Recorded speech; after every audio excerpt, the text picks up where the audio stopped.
Dear friends, subscribe and hit the bell. Your support allows us to continue our investigations. In the shadow of 20th century history lurks an organization whose influence extends far beyond the common understanding of power. The Ordo Templi Orientis, or OTO, emerged as a secret society but transformed into something much greater under the leadership of a man whom some considered a prophet, others a charlatan. Aleister Crowley, the self-proclaimed Great Beast 666, created a system of beliefs that penetrated the very heart of modern culture. His teachings on power through will and sexual energy found an unexpected resonance in the highest echelons of society. From London salons to Hollywood studios, from the rock scene to political offices, the invisible threads of Crowley's influence entangled Western civilization. His Book of the Law became the secret Bible of the counterculture, and the symbols and rituals of the OTO seeped into mass consciousness through music, cinema, and art. How did an ordinary man manage to create a doctrine that changed the worldview of entire generations? What lies behind the veil of secrecy of the Ordo Templi Orientis? And what price did society pay for this occult revolution? The history of the Ordo Templi Orientis began at the turn of the 19th and 20th centuries in Europe, swept by a wave of occult revival. In 1904, the German occultist and Freemason Theodor Reuss officially registered an organization whose full name was Ordo Templi Orientis, Order of the Eastern Temple. Reuss, who had connections in European esoteric circles, created a system that united various mystical traditions, from Freemasonry and Rosicrucianism to Eastern Tantric practices. Initially, the OTO was conceived as an alternative to traditional Freemasonry, an organization where seekers of secret knowledge, not limited by the strict frameworks of classical lodges, could gather. Reuss structured the order according to the model of Masonic systems, with 9 degrees of initiation, each of which opened new esoteric mysteries to the adept. Special attention was paid to Eastern Tantric practices, which Reuss adapted for Western thinking. It was this aspect of the teaching that would later become decisive for the entire philosophy of the order. A turning point in the history of the organization was Reuss's meeting with the British occultist Aleister Crowley in 1910. Legend has it that Reuss accused Crowley of disclosing the highest secrets of the order concerning sexual magic in one of his published works. A surprised Crowley, who allegedly independently came to similar practices, became interested in the organization. Soon he was admitted to the ranks of the OTO and quickly advanced up the hierarchical ladder. By 1912, Crowley headed the British branch of the order, and in 1922, after Reuss's death, he actually became the international leader of the organization. With Crowley's arrival, the order underwent fundamental changes. If Reuss saw the OTO primarily as a Masonic organization with elements of tantric practices, Crowley completely reoriented it to his teaching, Thelema.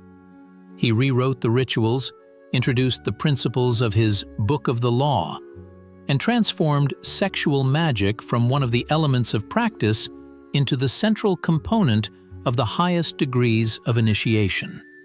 Under Crowley's leadership, the Ordo Templi Orientis transformed from a relatively little-known esoteric society into a powerful tool for spreading a new occult paradigm. Crowley brought into the organization his charismatic leadership style, literary talent, and scandalous reputation, which attracted the attention of the intellectual elite of Europe and America to the order. Edward Alexander Crowley was born on October 12, 1875, in Warwickshire, England. His birth into the family of a wealthy brewer and a devout follower of the Plymouth Brethren, a Christian fundamentalist sect, laid the groundwork for a future conflict. His mother called little Edward the Beast, referencing biblical prophecies, unaware that he would one day proudly embrace this name. Crowley's childhood was spent in an atmosphere of religious fanaticism and strictness.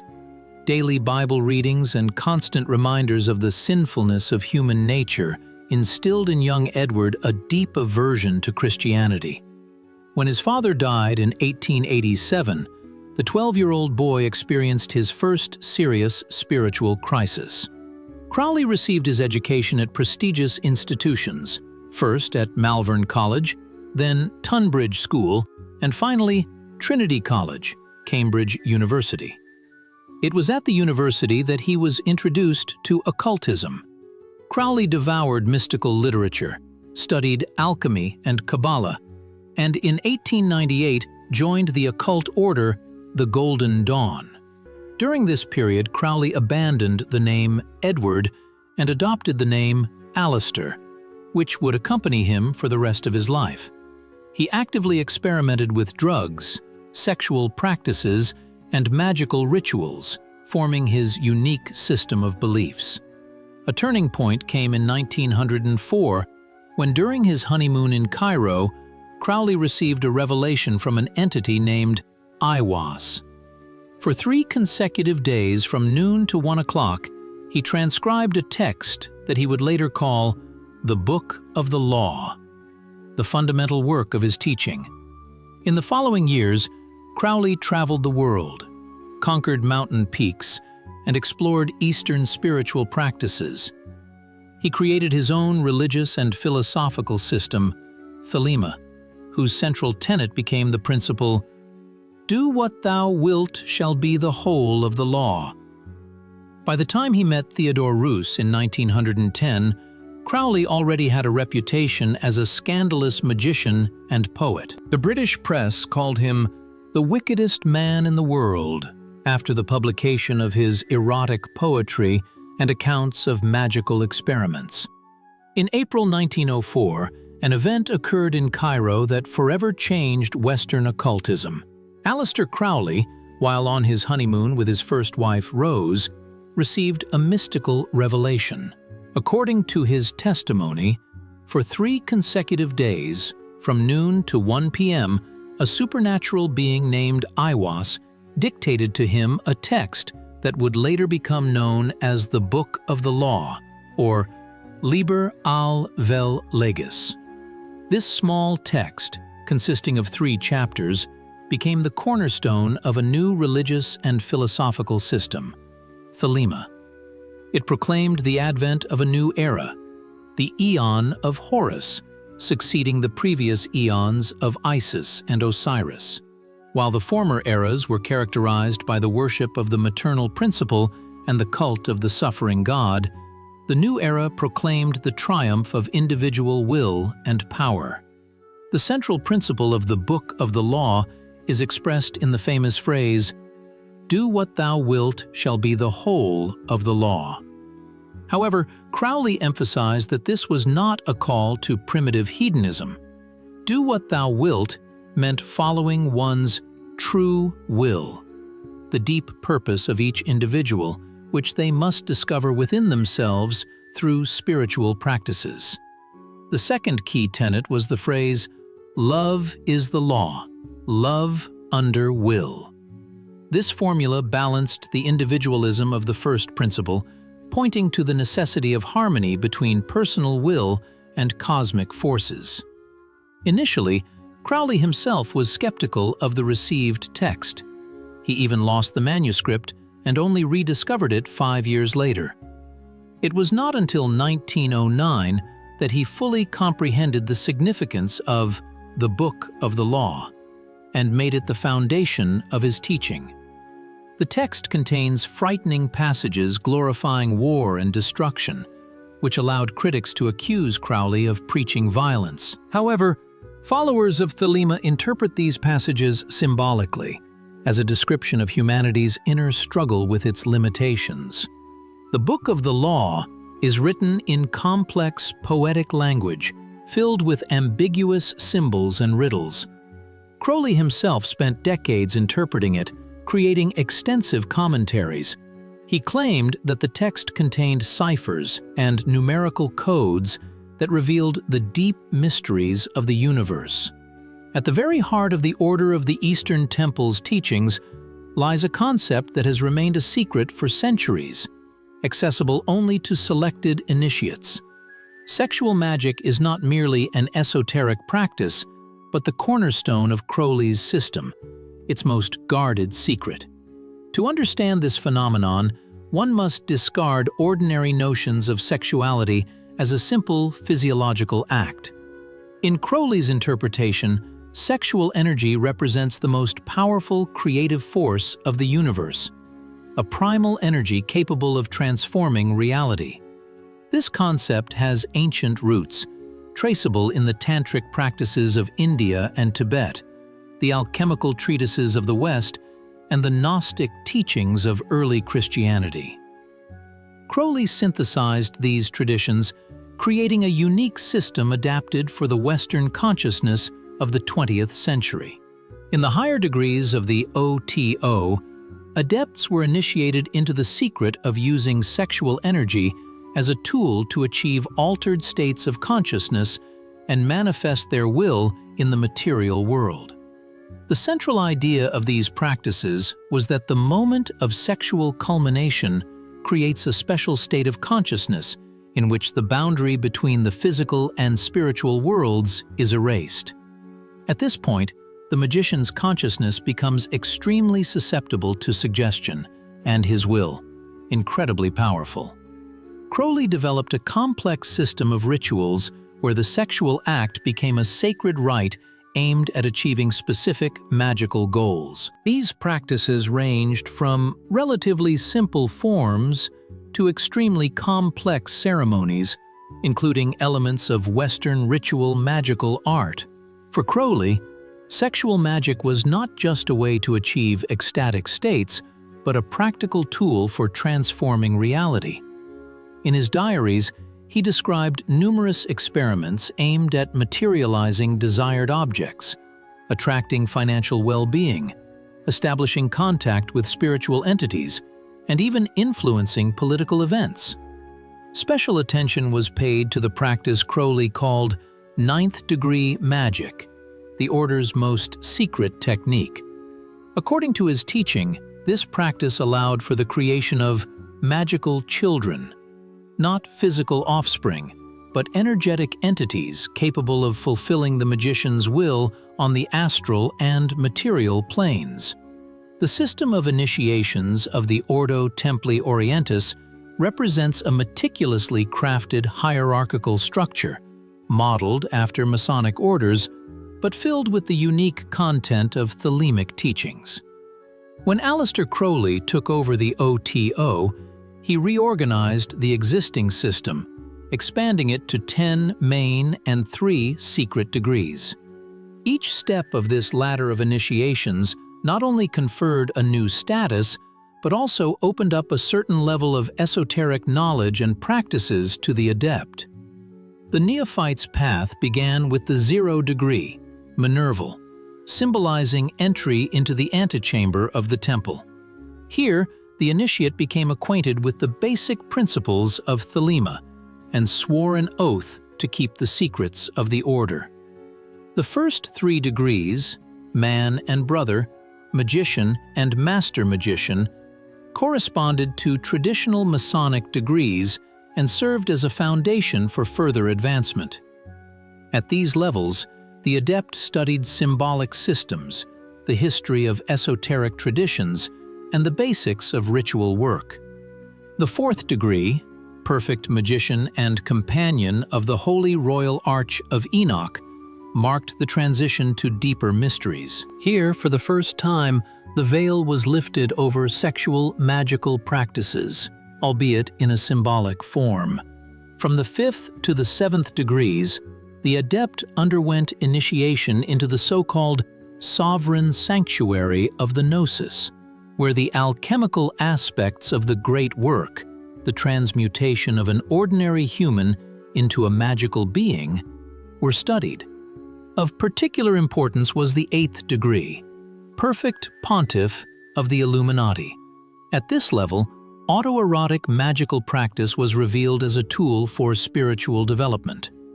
The 9th degree, perfect illuminatus, was considered the heart of the entire OTO system. It was here that the main secret of the order was imparted to the initiate, the technique of heterosexual magic aimed at achieving specific magical goals. Crowley considered this practice to be the most powerful tool for manifesting will in the material world. Thelema, a philosophical system created by Aleister Crowley, represents a revolutionary approach to understanding human nature and power. Unlike traditional religious teachings based on submission to external authority, Thelema proclaims the highest value to be the unfolding and realization of the individual's will. Do what thou wilt shall be the whole of the law. This formula is often mistakenly interpreted as a call to anarchy and permissiveness. However, Crowley invested a much deeper meaning in it. True will, in the understanding of Thelema, is not momentary desires or whims, but the deep essence of a person, their true destiny. Discovering this true will becomes the primary task of every Thelemite. Crowley developed a whole complex of practices for this purpose, including meditations, ritual magic, and work with the subconscious.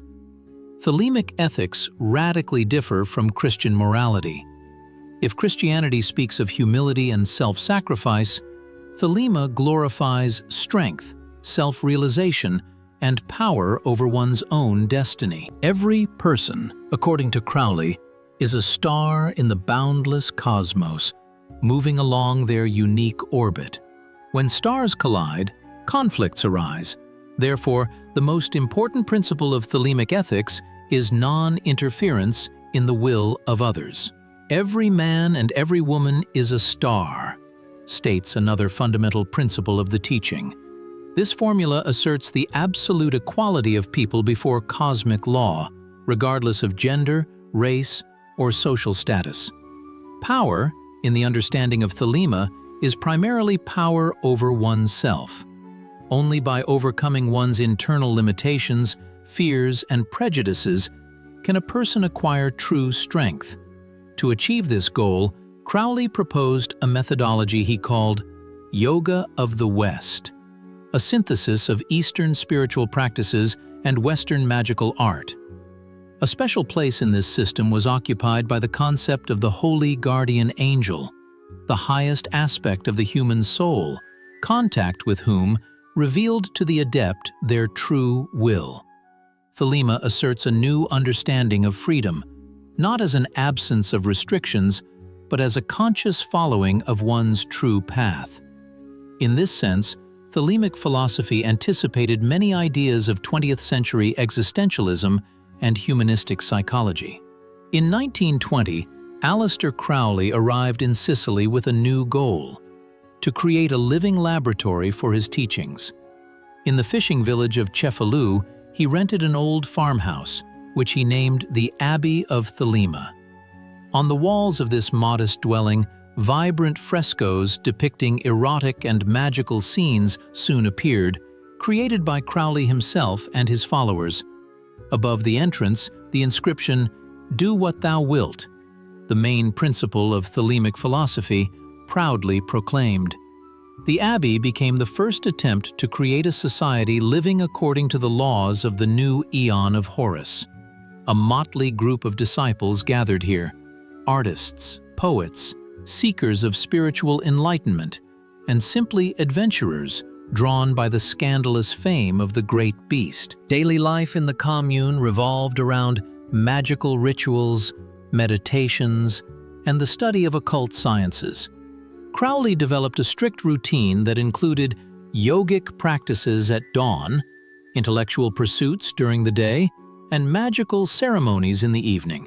However, it was experiments with altered states of consciousness that defined the abbey's scandalous reputation. Crowley actively used psychoactive substances as a tool for spiritual development. He believed that narcotic experiences could lift the veil between worlds and facilitate contact with higher powers. Rituals of sexual magic were also openly practiced, shocking the conservative inhabitants of Sicily.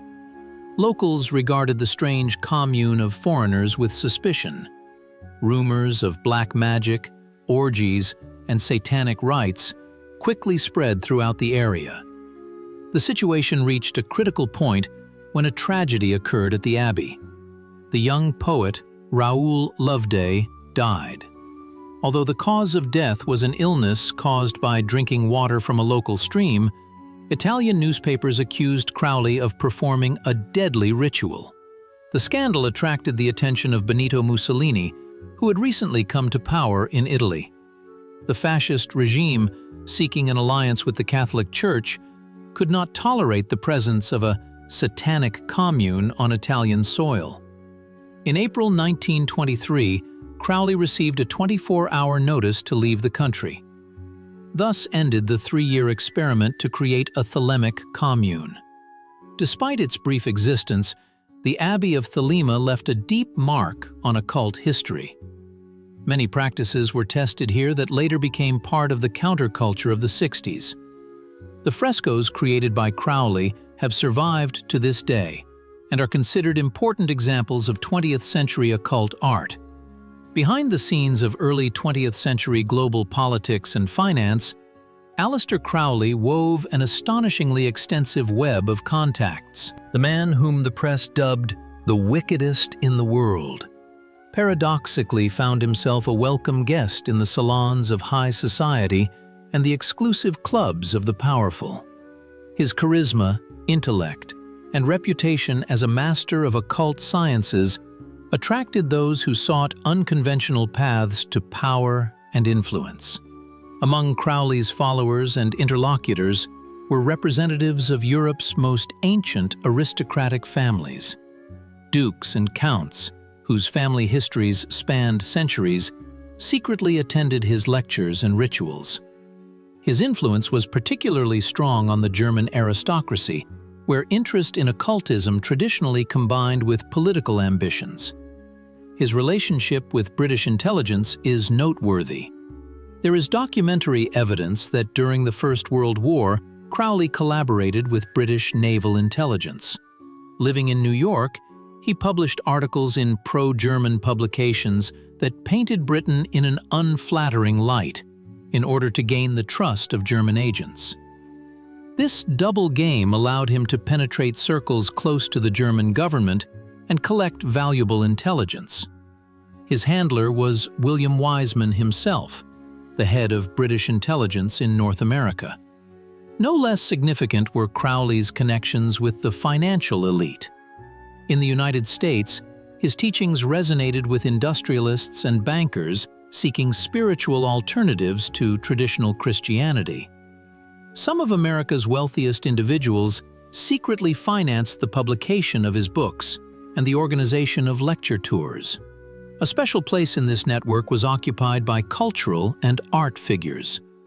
Crowley was friends with writers Aldous Huxley and William Butler Yeats, and artists Auguste Rodin and Austin Spare. Through these people, his ideas permeated intellectual circles and were transformed into artistic images accessible to the general public. His relationship with Gerald Gardner, the founder of the modern Wiccan movement, is illustrative. Gardner was initiated into the Ordo Templi Orientis and adapted many of Crowley's ideas for his neo-pagan religion, which subsequently gained millions of followers worldwide. Many of these connections remained hidden from the public. Crowley's influential followers preferred not to publicize their interest in his teachings, fearing reputational risks. It was this secrecy that gave rise to numerous conspiracy theories about a secret government of Thelemites, supposedly manipulating world events. With the death of Aleister Crowley in December 1947, the Ordo Templi Orientis found itself on the brink of extinction. The the last years of the great beast's life were overshadowed by illness, poverty, and drug addiction.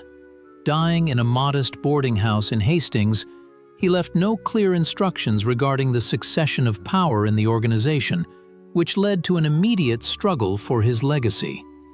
Karl Germer, Crowley's closest associate, who received a written appointment from him as his successor, headed the American branch of the OTO. However, his vision for the future of the order differed dramatically from Crowley's. Germer, a man of ascetic disposition, believed that the teaching of Thelema should be disseminated through the publication of Crowley's books, rather than through the active initiation of new members. Under his leadership, the organization virtually ceased initiations, turning into a publishing enterprise. At the same time, in Great Britain, Kenneth Grant, one of Crowley's last students, declared himself the head of the British branch. Grant developed his own interpretation of Crowley's teachings, emphasizing the connection of Thelema with extraterrestrial entities and ancient cults. His approach, known as the Typhonian tradition, met with sharp disapproval from Germer, who officially expelled Grant from the order in 1955. Meanwhile, in Switzerland, Friedrich Mellinger, known by the magical name Frater Saturnus, created his own version of the OTO, oriented towards German-speaking followers. His organization, Fraternitas Saturni, retained many of Crowley's rituals, but interpreted them through the prism of German esoteric tradition. By the early 1960s, it seemed that the OTO was doomed to a slow demise. However, it was then that an unexpected revival occurred. Grady Lewis McMurtry, a World War II veteran who had received documents from Crowley granting him the right to reorganize the order in case of a crisis, intensified his activities. After Germer's death in 1962, McMurtry, known by the magical name Hymenaeus Alpha, began to restore the organizational structure of the OTO in California. The time for the order's revival proved ideal. The counterculture of the 1960s, with its interest in Eastern religions, psychedelic experiences, and sexual freedom, created fertile ground for the spread of Crowley's ideas. Youth, rejecting traditional values, found resonance with their aspirations in Thelemic philosophy. In 1969, McMurtry officially registered the OTO as a religious organization in California. A period of active growth began. New lodges opened, previously unavailable texts by Crowley were published, and educational programs for new members were developed. The musical world of the second half of the 20th century became an unexpected platform for the spread of Aleister Crowley's ideas. What began as a secret teaching for the chosen few suddenly burst into the arena of mass culture, thanks to rock stars who became engrossed in occultism. The pioneer of this strange union of music and magic was Jimmy Page, a virtuoso guitarist and founder of the legendary band Led Zeppelin. His fascination with Crowley's works began in the 60s, when he started collecting rare books and manuscripts of the great beast. The passion grew into an obsession. In the 70s, Page acquired Crowley's former residence, the famous Boleskine House, on the shore of Scotland's Loch Ness. In this gloomy mansion, Crowley once performed the complex Abramelin ritual, intended to establish contact with the holy guardian angel. The influence of Thelemic philosophy was reflected in Led Zeppelin's symbolism. On the inner sleeve of the album, 4 symbols representing the band members resemble magical sigils from Crowley's grimoires. And the famous phrase, "Do what thou wilt," was engraved on the band's first vinyl records. Parallel to Page, another follower of Crowley, David Bowie, was conquering the world of rock music. In the song Quicksand, he openly mentions the Golden Dawn and Crowley himself. The period of creating the album Station to Station was marked by Bowie's deep immersion in occult practices. His stage persona, the Thin White Duke, was directly linked to the thelemic concept of achieving knowledge and conversation with the holy guardian angel. The 80s brought a new wave of Crowleyan influence with the emergence of Ozzy Osbourne and his hit, Mr. Crowley. The song, beginning with ominous church organ sounds, posed a direct question. "Mr. Crowley, what was going on in your head?" The album featuring this composition sold millions of copies, introducing the name of the British magician to a whole generation of metalheads. The 90s were marked by the appearance of another iconic figure, Marilyn Manson, who not only used Crowley's aesthetics, but also became a member of the Church of Satan, founded by Anton LaVey, a great admirer of thelemic philosophy. Manson combined shocking theatricality with a deep understanding of occult symbolism, creating a unique blend that attracted millions of fans. The symbolism of thelema, pentagrams, Ouroboros, Egyptian iconography became an integral part of rock culture's visual aesthetic. The principle, "do what thou wilt," itself perfectly resonated with the rebellious spirit of rock music, its striving for freedom from conventions and restrictions. Through music, ideas once accessible only to a narrow circle of initiates penetrated mass consciousness, shaping the worldview of millions of young people around the world. The connection between occultism and cinema emerged at the dawn of filmmaking, when Aleister Crowley himself showed an interest in this new medium. In the 1910s, he experimented with creating short films, seeing in moving images an ideal tool for conveying visionary experiences and magical states of consciousness. Evidence of his work on the film The Eleusinian Mysteries Ritual has survived, where he attempted to recreate ancient Greek rites using primitive yet innovative special effects for that time. In the 1940s, the influence of thelemic philosophy on Hollywood intensified, thanks to Jack Parsons, a brilliant rocket engineer and simultaneously the head of the Californian OTO Lodge. Parsons, while working on developing rocket fuel for military projects, simultaneously hosted occult gatherings at his mansion in Pasadena. These meetings were attended by many figures from the film industry, including screenwriters and directors from leading studios. The 1950s were marked by the appearance of films where thelemic symbolism subtly penetrated the screen. Classic film noirs of that period often included elements echoing Crowley's aesthetic and philosophy. The theme of human duality, the search for true will, and resistance to societal constraints. A real breakthrough occurred in the 1960s and 70s with the emergence of directors like Kenneth Anger, an open follower of thelema's teachings. His experimental films Scorpio Rising and Lucifer Rising became manifestos of occult cinema, directly utilizing the symbolism and rituals of the OTO. Notably, the soundtrack for Lucifer Rising was composed by Jimmy Page of Led Zeppelin, another admirer of Crowley.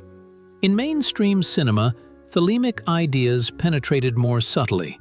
Roman Polanski's film Rosemary's Baby, although not directly linked to the OTO, reflected societal paranoia regarding secret occult societies. Interestingly, Polanski was familiar with Crowley's concepts through his friend Kenneth Anger. The 1980s and 90s brought a new wave of interest in occultism to Hollywood. Directors like David Lynch incorporated elements resonating with thelemic cosmology into their works. Twin Peaks, with its concept of the black and white lodges, and Mulholland Drive, with its theme of duality, all echoed the dualistic nature of Crowley's teachings. In modern Hollywood, the influence of the OTO has become even more diffused but pervasive. From superhero blockbusters, where the theme of acquiring superhuman will often appears, to independent films exploring the boundaries of consciousness, Thelemic concepts continue to shape cinematic language. In the world of modern politics, the influence of occult organizations remains one of the most controversial topics. Theories about the secret influence of Aleister Crowley's followers on the governments of world powers multiply each year, giving rise to a bizarre mixture of facts and fiction. How real is the political influence of OTO today? To answer this question, it is necessary to separate documented facts from conspiratorial speculation. Undoubtedly, in the 20th century, some political figures showed interest in Crowley's teachings. Thus, archives preserve evidence of contacts between members of OTO and intelligence agencies of both Great Britain and the USA.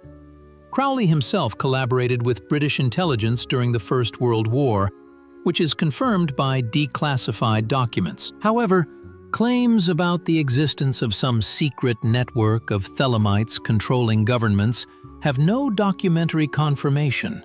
In the 90s, a theory spread that high-ranking members of President Bush Sr.'s administration secretly practiced rituals based on Crowley's teachings. These rumors were supported by photographs in which some politicians allegedly used gestures resembling Thelemic signs. A thorough analysis of these materials did not reveal convincing evidence of a connection with OTO. Another popular theory concerns the British royal family. According to it, some members of the royal house are secret followers of the teachings of Thelema. As evidence, esoteric symbols on royal regalia are cited, which, upon closer inspection, have a completely different origin, dating back to heraldic traditions that existed long before Crowley. More substantiated appears to be the influence of Thelemic philosophy on the formation of certain aspects of libertarian political thought. The principle, "do what thou wilt," in its philosophical understanding, resonates with the ideas of minimal state intervention and personal freedom. Some researchers trace the influence of Crowley's ideas on the formation of countercultural political movements of the 60s, which indirectly affected the subsequent development of civil liberties in Western democracies. It is a documented fact that currently officially registered branches of OTO exist in dozens of countries around the world and operate openly as religious organizations. They publish their materials, hold public events, and participate in public discussions. At the same time, their political influence does not go beyond the usual interaction of religious organizations with authorities. It is important to note that modern OTO distances itself from political activity, focusing on the spiritual aspects of Crowley's teachings. Their official documents emphasize that the organization does not pursue political goals and does not strive for power in the worldly sense of the word. More realistic is the cultural influence of Crowley's ideas on the political sphere through art, literature, and popular culture. Thelemic concepts of individual freedom and self-realization have penetrated public consciousness, shaping certain expectations from political systems and influencing public debates about the boundaries of personal freedom and state control. In an era when digital technologies have permeated all spheres of life, even such traditional organizations as the Ordo Templi Orientis have not been left untouched by the technological revolution. For the OTO, the Internet has become not just a new means of communication, but a true magical instrument that has transformed the ways Crowley's teachings are disseminated. The Order's official website, launched in the mid-90s, has turned into a virtual temple where seekers of esoteric knowledge can familiarize themselves with the foundations of Thelemic philosophy without leaving their homes. Digital libraries have made texts accessible that previously could only be found in rare antiquarian bookstores or private collections. Social networks have opened up new opportunities for recruitment. If previously a potential neophyte had to find an active member of the order through a complex system of personal recommendations, now, the first contact often occurs on Facebook, Instagram, or specialized forums. This has allowed the OTO to attract a younger generation, raised in the digital age and accustomed to receiving information online. It is noteworthy that even some ritual practices have undergone transformation. During the pandemic, many OTO lodges experimented with conducting virtual ceremonies via Zoom and other video conferencing platforms. While full initiations still require physical presence, preparatory classes and theoretical seminars have successfully transitioned to an online format. Smartphone applications have appeared to assist practicing Thelemites in daily rituals and meditations. These programs include meditation timers, digital versions of magical diaries, and even random number generators for divinatory practices. Some members of the order are exploring the possibilities of virtual reality for creating immersive magical spaces. VR projects are being developed that allow the user to virtually visit temples described in Crowley's works, or visualize complex Kabbalistic concepts in three-dimensional space. However, digitalization has brought not only new opportunities, but also challenges. The Order's leadership has faced the problem of preserving the authenticity of the teachings in an era of information overload.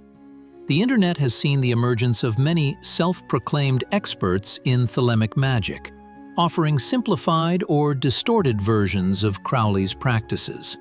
This has led to the need for more active educational work by official OTO representatives online. Another problem has been security. Traditionally, many aspects of the teachings were transmitted only to initiates of certain degrees. But in the era of digital information leakage, preserving secrets has become almost impossible. The Order has had to revise its approach to secrecy, emphasizing not the concealment of information, but the correct understanding of context and practical experience. Perhaps the most interesting aspect of the OTO's digital transformation has been the emergence of new interpretations of Crowley's teachings, adapted to the realities of the information society. Some modern Thelemites view the Internet as a material embodiment of what Crowley called the astral plane, a space where thoughts and images can exist independently of a physical medium. In this context, social networks are interpreted as a new form of egregore, a collective energetic entity created by people's thoughts and emotions. In the 21st century, the legacy of Aleister Crowley continues to live on, transforming and adapting to the new realities of a globalized world. The man whom Victorian society considered the embodiment of evil is today seen by many as a visionary who anticipated key trends of modernity. His call to free individual will from social constraints resonates in an era where self-expression has become the highest value. Thelemic philosophy, once accessible only to a select few, is now studied in university classrooms as a significant cultural phenomenon of the 20th century. Leading academic centers from Oxford to Harvard include Crowley's works in their programs on religious studies, psychology, and cultural studies. Academic research into his legacy goes beyond sensationalism, focusing on a deep analysis of his influence on contemporary thought.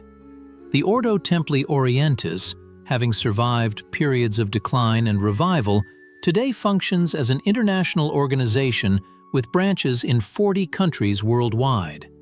Its members are not only seekers of esoteric knowledge, but also creative professionals, scientists, programmers, people striving for a synthesis of rational and intuitive cognition. The modern OTO has adapted its practices to the digital age, using the Internet to disseminate its teachings and virtual technologies to create new forms of ritual experience. Crowley's influence on mass culture remains enormous, though often unrecognized by the general public. His ideas about overcoming the limitations imposed by society on human nature have become part of the general cultural code. From Hollywood blockbusters to computer games, images and concepts stemming from the works of the great beast continue to shape the imagination of millions. This influence is particularly noticeable in contemporary music. While in the 70s, thelemic symbolism was primarily used by rock bands, today references to Crowley can be found in hip-hop, electronic music, and even pop hits. Artists like Jay-Z and Rihanna incorporate elements of thelemic iconography into their music videos, often without understanding their historical context, but intuitively sensing their power. Paradoxically, the doctrine once considered radical and subversive is today increasingly perceived as consonant with the dominant values of individualism and self-realization. Corporate personal growth trainings often include elements that echo the self-knowledge practices developed by Crowley. His methods of visualization and affirmation, stripped of their occult context, have become part of mainstream success psychology. Critics of this trend note that the commercialization and simplification of thelemic ideas strip them of their transformative depth.